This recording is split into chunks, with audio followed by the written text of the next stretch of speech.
Hi friend, welcome back. आज हम लोग जो है रेसिडेंट्स एंड टैक्स लायबिलिटीज के बारे में पढ़ेंगे आज के क्लास में। इससे पहले के क्लास में हमने पहले ही बता चुका है कि रेसिडेंट्स क्या होता है और उसका टैक्स में क्या उपयोगिता है। इसके बारे में हमने पहले के क्लास में, इसके जस्ट पहले के क्लास में आपको अच्छा से डिफाइन किया था। उम्मीद है कि आप लोग को समझ में आ गया होगा। फिर भी एक बार देखते हैं रेसिडेंट्स कितने प्रकार के होते हैं। ये मोस्टली हमने बताया था कि 3 प्रकार के होते हैं finally. Ordinary resident, second non ordinary resident, third non resident. यानी 3 टाइप के रेसिडेंट होते हैं। जैसा कि हमने पिछले क्लास में बताया था कि कौन से ऑर्डिनरी होते हैं, कौन से नॉन ऑर्डिनरी होते हैं, कौन से नॉन रेसिडेंट होते हैं। ये आपको पिछले क्लास में ही हमने बता दिया था। इस क्लास में हम ये बताएंगे कि टैक्स का जो ये दूसरा पार्ट है, टैक्स लायबिलिटी, ये कैसे कैलकुलेट करेंगे और इसका कैसे डिफाइन होगा। इस क्लास में हम आपको विस्तार पूर्वक आज बताएंगे। सबसे पहले ऑर्डिनरी रेसिडेंट,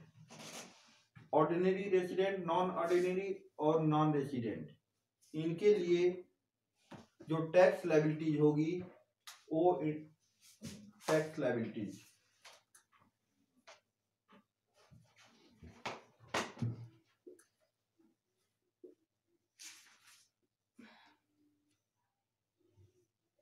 उसके लिए कुछ इंपॉर्टेंट पॉइंट है जिन्हें जानना जरूरी है। सबसे पहले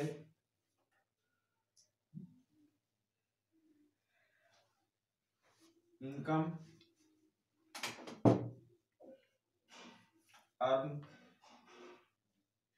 अर्नेड, दूसरा होता है रिसीव्ड, तीसरा होता है व्हेन एंड वेयर।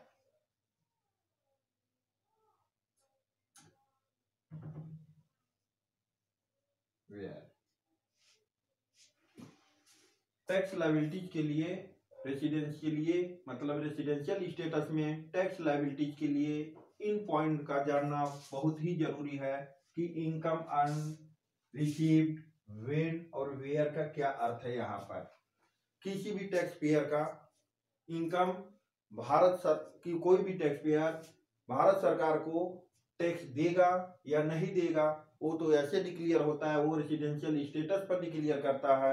लेकिन उसके साथ साथ और भी कुछ पॉइंट हैं जिसको ध्यान देना होता है कि वो टैक्स देगा कि नहीं देगा।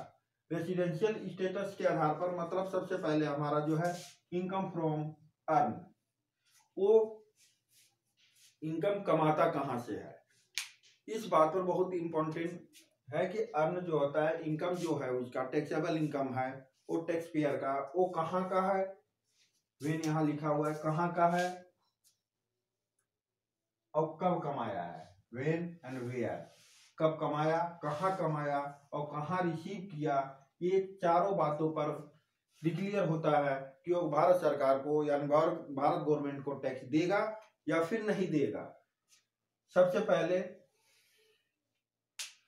कोई भी टैक्स पेयर अगर भारत से कोई इनकम कमाता है, यानी कोई भी इनकम अर्न करता है, तो वो भारत सरकार को टैक्स देगा, चाहे ऑर्डिनरी रेसिडेंट हो, नॉन ऑर्डिनरी हो या नॉन रेसिडेंट हो। तीनों के कंडीशन में अगर वो भारत से कमाया हुआ है, भारत से अगर किसी बिजनेस से कमाया हो या भारत में कमाया गया धन जो भी होगा, उस पर वो तीनों कंडीशन में भारत गवर्नमेंट को यानी भारत सरकार को टैक्स देगा।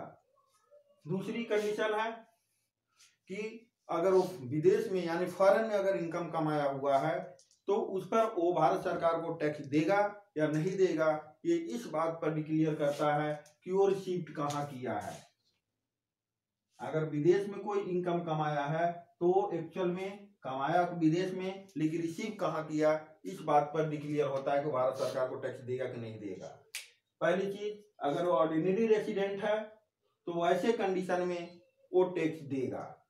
दूसरी चीज, अगर वो रिसीव इंडिया में किया हो, ध्यान रखें अगर भारत में अगर रिसीव किया है तो वैसे कंडीशन में तीनों ही टैक्स देंगे, ordinary resident, non ordinary resident और नॉन रेसिडेंट, ये तीनों ही टैक्स देंगे अगर वो भारत में पैसा रिसीव किया हुआ हो तो। इसमें एक बात याद रखें, रिसीव से मतलब उसी फाइनेंशियल ईयर में जिस साल वो कमाया गया हो, फर्स्ट टाइम अगर रिसीव जहां करता है वही उसकी रिसीव की स्टेटस होती है। जैसे अगर भारत में उसने कमाया और भारत में ही रिसीव किया किसी भी बिजनेस से, चाहे जैसे भी कमाया हो, सैलरी से चाहे जैसे भी हो, अगर वो भारत में कमाया और भारत में ही रिसीव किया तो यहाँ पर वो टैक्सेबल माना जाएगा तीनों के कंडीशन में। लेकिन अगर कोई ऐसा है जो विदेश में कमाया और भारत में रिसीव किया तो भी वो भारत गवर्नमेंट को टैक्स देगा तीनों के कंडीशन में, अगर भारत में रिसीव किया तो। यानी इंडिया वर्ड अगर जहां भी आ गया तो समझ जाइए कि वो तीनों कंडीशन में भारत गवर्नमेंट मतलब भारत सरकार को टैक्स देगा। दूसरी चीज ये है कि अगर विदेश में वो कमा रहा है और भारत में रिसीव ही न किया हो, यानी भारत में पैसा आया ही ना हो, तो वैसे कंडीशन में वो ऑर्डिनरी रेसिडेंट तो देगा, लेकिन नॉन ऑर्डिनरी वाला तब देगा जब वो भारत से कंट्रोल हुआ हो, लेकिन नॉन रेसिडेंट उस पर टैक्स नहीं देगा। यानी रिसीव अगर भारत के बाहर हुआ हो वैसे कंडीशन में ऑर्डिनरी रेसिडेंट को तो टैक्स देना ही देना होगा, चाहे रिसीव हुआ हो चाहे जहां भी कमाया हो, ठीक। लेकिन नॉन ऑर्डिनरी रेसिडेंट जो होता है उसके लिए कंडीशन लागू होता है, जैसा कि हमने पिछले क्लास में बताया था कि कंट्रोल होना चाहिए। कंट्रोल जो बिजनेस जिससे भी इनकम कमा रहा है उसकी कंट्रोलिंग इंडिया से होनी चाहिए। अगर कंट्रोल इंडिया से होता है तो वैसे कंडीशन में नॉन ऑर्डिनरी रेसिडेंट भी जो होगा वो भी टैक्स गवर्नमेंट को देगा। लेकिन नॉन रेसिडेंट जो है वो अगर ऐसे कंडीशन में वो भारत सरकार को टैक्स नहीं देता है अगर भारत के बाहर रिसीव किया गया है तो। चल, इसमें तीनों को पहले डिफाइन करना जरूरी है कि ऑर्डिनरी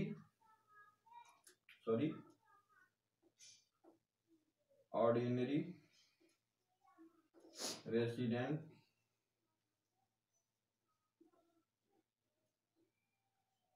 नॉन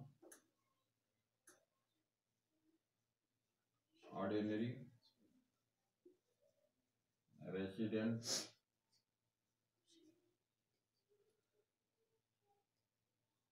नॉन रेसिडेंट।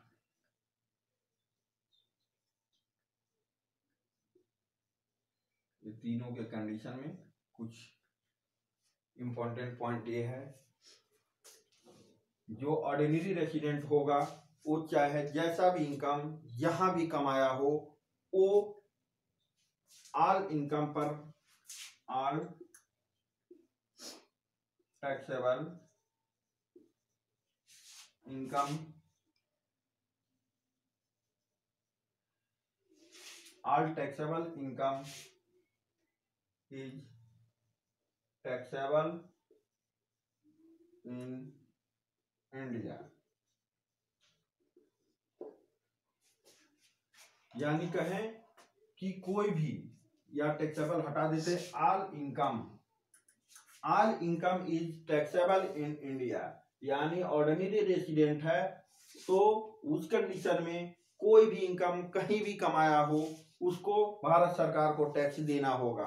वो अगर ऑर्डिनरी रेसिडेंट है तो चाहे जैसी भी इनकम कमाया हो, जहां से भी कमाया हो, उस पर भारत सरकार को टैक्स उसे देना ही होगा। दूसरी होती है नॉन ऑर्डिनरी रेसिडेंट, इसके लिए भी all income is taxable in India.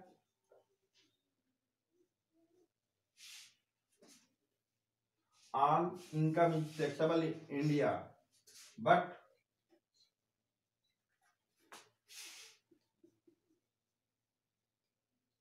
foreign income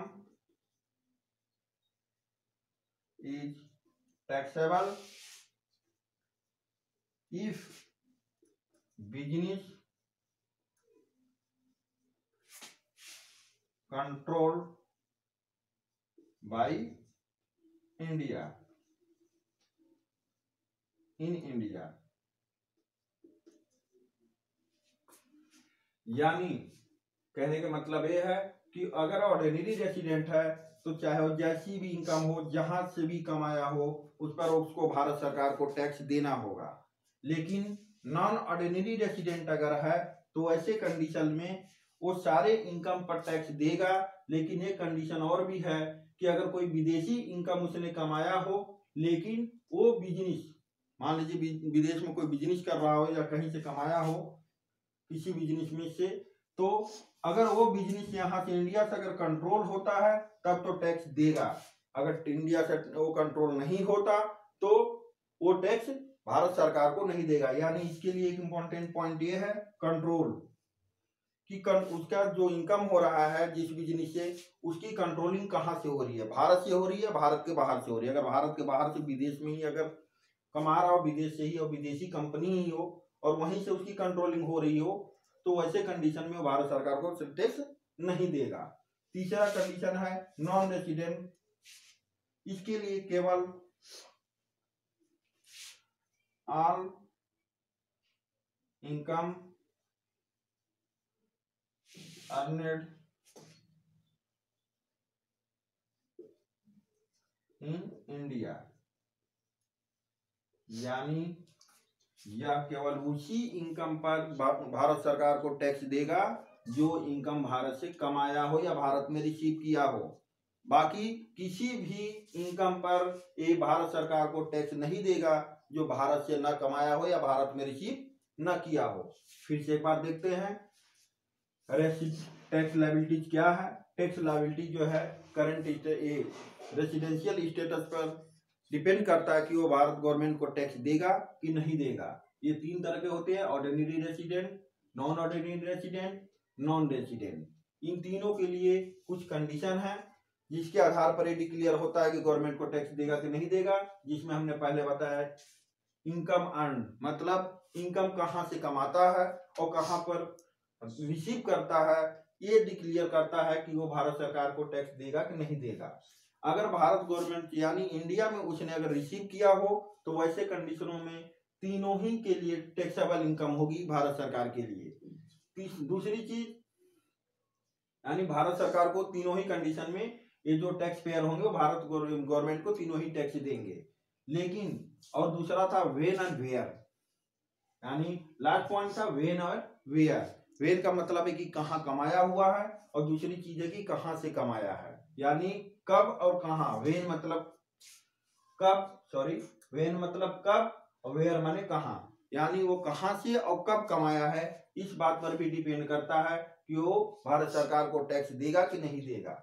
अगर भारत के बाहर यानी फॉरेन से अगर कोई इनकम कमाई गई हो और वो फॉरेन में ही यूज कर लिया गया हो, यानी रिसीव कर लिया गया हो, तो ऐसे कंडीशन में वो भारत सरकार को टैक्स नहीं देगा। वो किस कंडीशन में, नॉन ऑर्डिनरी और नॉन रेसिडेंट, ये दोनों टैक्स नहीं देंगे। लेकिन इसके लिए भी कंडीशन है कि वो बिजनेस अगर इंडिया से कंट्रोल हो रहा हो तो ऐसे कंडीशन में वो ये भी टैक्स भारत सरकार को देगा। लेकिन बिजनेस अगर फॉरेन से ही कंट्रोल हो रही हो तो वैसे कंडीशन में केवल ऑर्डिनरी रेसिडेंट जो एक पर्सन होगा यानी टैक्स पेयर होगा वही टैक्स देगा, बाकी दोनों टैक्स नहीं देंगे। इसलिए ये बात बहुत जरूरी है, व्हेन एंड वेयर मतलब कब और कहां से प्राप्त की गई हो।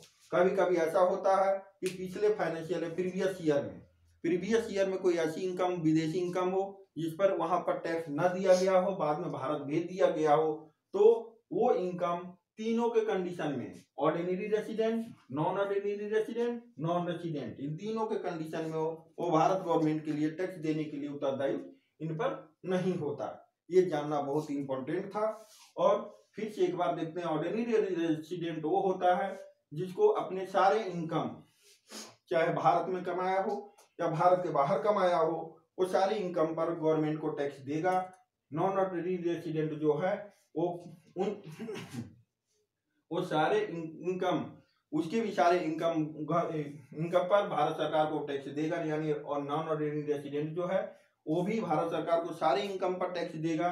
लेकिन एक बात इसमें ध्यान देने योग्य है कि कुछ इनकम जो विदेश से कमाता है उसके लिए ये इम्पोर्टेंट है कि वो विदेशी इनकम जो है वो भारत सरकार से, मतलब वो विदेशी जो बिजनेस है जिस इनकम वो कमाता है वो भारत गवर्नमेंट द्वारा कंट्रोल है कि नहीं, यानी कहने का मतलब भारत से कंट्रोल हो रहा है कि नहीं हो रहा है, इस बात पर डिपेंड करता है कि नॉन ऑर्डिनरी रेसिडेंट टैक्स देगा कि नहीं देगा। तीसरा है नॉन रेसिडेंट, इसके कंडीशन के लिए है कि जो भी भारत में कमाएगा या भारत में रिसीव करेगा उसी पर केवल ये टैक्स देगा। अगर विदेश से कोई बिजनेस हो रहा है उससे कमा रहा है तो उस पर ये टैक्स नहीं देगा। हमें पूर्ण विश्वास है कि आप सबको ये समझ में आ गई होगी कि कौन टैक्स देगा, किस कंडीशन में देगा और कब देगा। चलिए एक बार संक्षिप्त से और देखते हैं।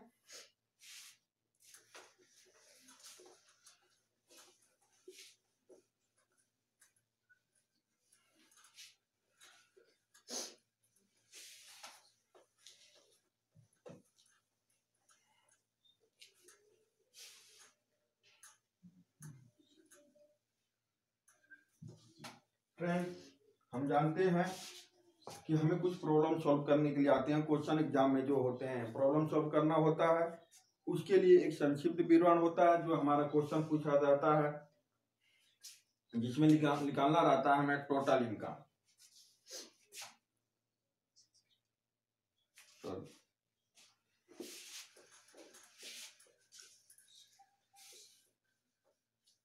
किसी पर्सन के लिए टोटल इनकम का कंप्यूटेशन कैसे करें, इसको आज हम बताएंगे कि कैसे निकालते हैं किसी व्यक्ति का total income, taxable total income जिस पर टैक्स भारत गवर्नमेंट को देगा। इन तीनों कंडीशनों में आपको बताया था।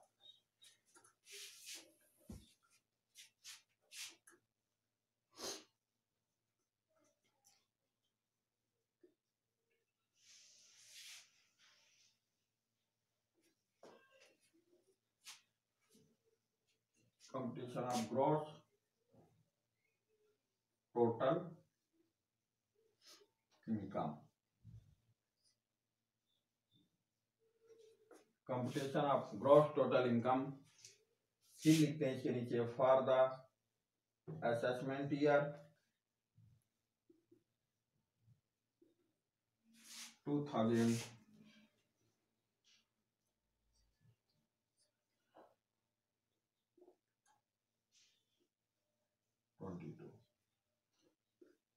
ये होता है computation of gross total income for the assessment year 2021-22।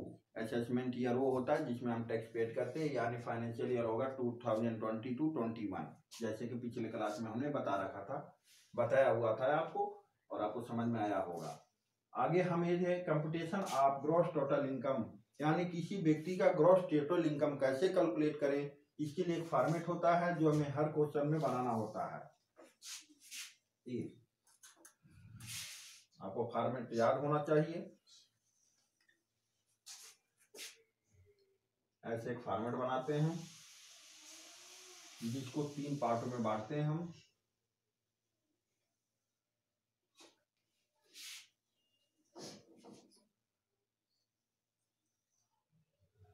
ये है ऑर्डिनरी,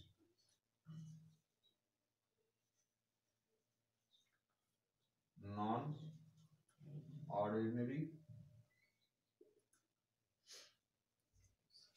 ये होता है नॉन रेसिडेंट।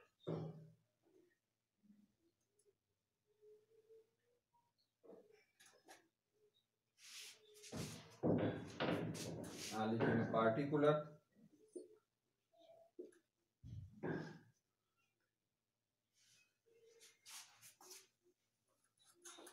यानी फ्रेंड्स कोई भी क्वेश्चन सॉल्व करने के लिए क्वेश्चन अगर दिया हो टैक्स लायबिलिटीज में कि ग्रॉस टोटल इनकम कैसे निकालें किसी व्यक्ति की, क्वेश्चन में लिखा होता है तो उसके लिए कुछ चीजें हमें याद रखनी जरूरी है।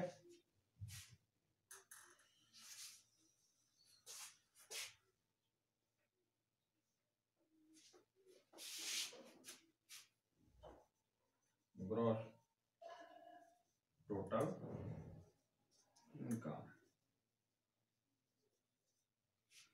सबसे फर्स्ट जो आता है deemed to accrued in India, deemed to accrued in India.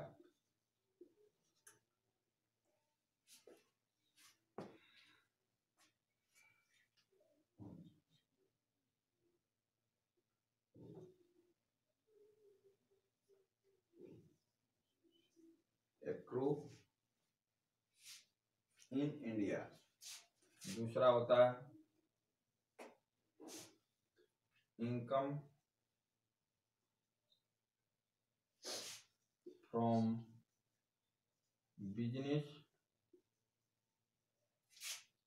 In India.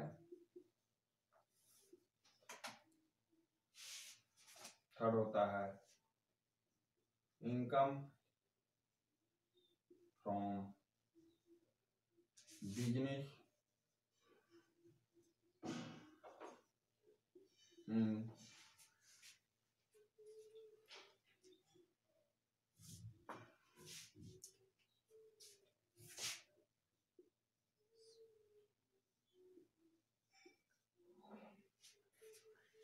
Income from business in foreign. इसमें 3 कंडीशन होता है अर्न इनकम, सेकंड होता है कंट्रोल बिजनेस इन इंडिया,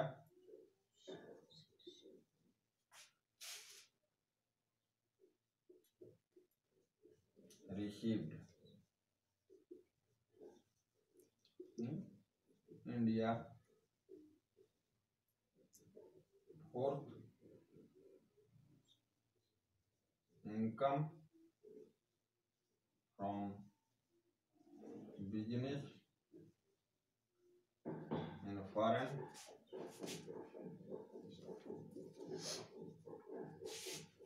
इसमें भी फर्स्ट, सेकंड और थर्ड। पहला earn income, second not control business in India, third not received in India, fifth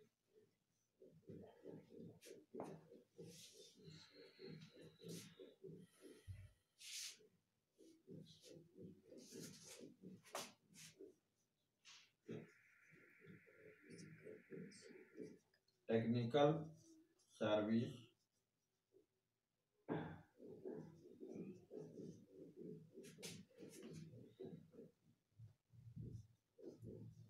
income from foreign।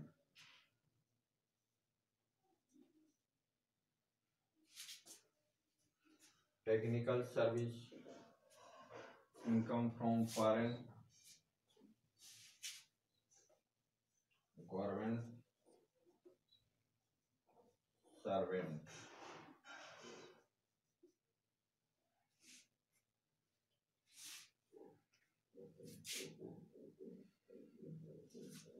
दोस्तों हम जो इसके आधार पर देखेंगे कि इन तीनों कंडीशनों में भारत के लिए टैक्स देगा या नहीं देगा, यानी ordinary resident, non ordinary resident, non resident, किन किन कंडीशनों में भारत सरकार को टैक्स देगा। एक्रूड इनकम, एक्रूड इनकम ये वो होता है माना गया इनकम, अगर वो भारत से कमाया है, कमाने का मतलब ये है कि अगर भारत में उसने कोई सर्विस प्रोवाइड किया हो, कोई विदेशी हो मान लीजिए, और उसने भारत गवर्नमेंट में, भारत इंडिया में आकर कोई सर्विस प्रोवाइड किया हो और उसके बदले में उसे जो पैसे मिलते हैं वो भाई जब उसे रिसीव ना हुआ हो उस फाइनेंशियल ईयर में, तो भी उसके कमाए हुए इनकम माने जाएंगे, यानी माना हुआ इनकम जिसे कहते हैं, यानी एक्रूड इनकम। कोई भी एक्रूड इनकम जो इंडिया से कमाया गया हो वो तीनों ही कंडीशन में, ordinary resident, non ordinary resident, non resident, तीनों ही कंडीशन में वो भारत सरकार को टैक्स देंगे। यानी ऑर्डिनरी रेसिडेंट हो या नॉन ऑर्डिनरी या नॉन रेसिडेंट, ये तीनों ही जो है वो डिमेड टू एक्रूड इनकम, मतलब माने हुए इनकम जो भारत से कमाया गया हो उस पर तीनों ही टैक्स देंगे। इसके बाद है income from business in India. Bharat में चाहे कोई भी कमाया हो, किसी भी बिजनेस से कोई भी इनकम कमाया हो, वो तीनों ही टैक्सेबल होगा, तीनों ही के कंडीशन में, मतलब तीनों कंडीशन में वो टैक्सेबल होगा। दूसरा आता है income from business in foreign. अगर विदेश में पैसा कमाया गया हो तो वैसे कंडीशन में जो इनकम कमाई जाती है वो ऑर्डिनरी रेसिडेंट के लिए तो टैक्सेबल होती है। ठीक, पहली कंडीशन, अगर विदेश में कमाया गया हो धन, कोई भी विदेश से कमाया गया हो, तो ऑर्डिनरी रेसिडेंट तो उस पर ऑलरेडी टैक्स देगा ही देगा, क्योंकि इससे पहले अभी ने बताया था कि ऑर्डिनरी रेसिडेंट जो भी होगा वो भारत सरकार को टैक्स देगा, चाहे जहां से भी कमाया हो, जैसे भी धन कमाया हो। दूसरा है कंडीशन में आता है नॉन ऑर्डिनरी के लिए। इसके लिए हमने बताया था आपको कि इसमें इंपॉर्टेंट पॉइंट होती है कंट्रोल ऑफ बिजनेस।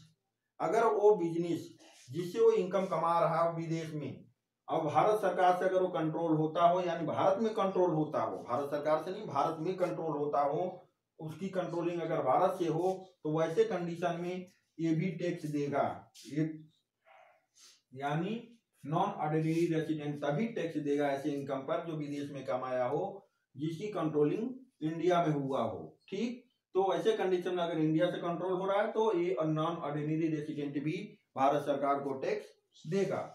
तीसरी का रिसीव इन इंडिया। रिसीविंग के आधार पर नॉन रेसिडेंट जो टैक्स पेयर होगा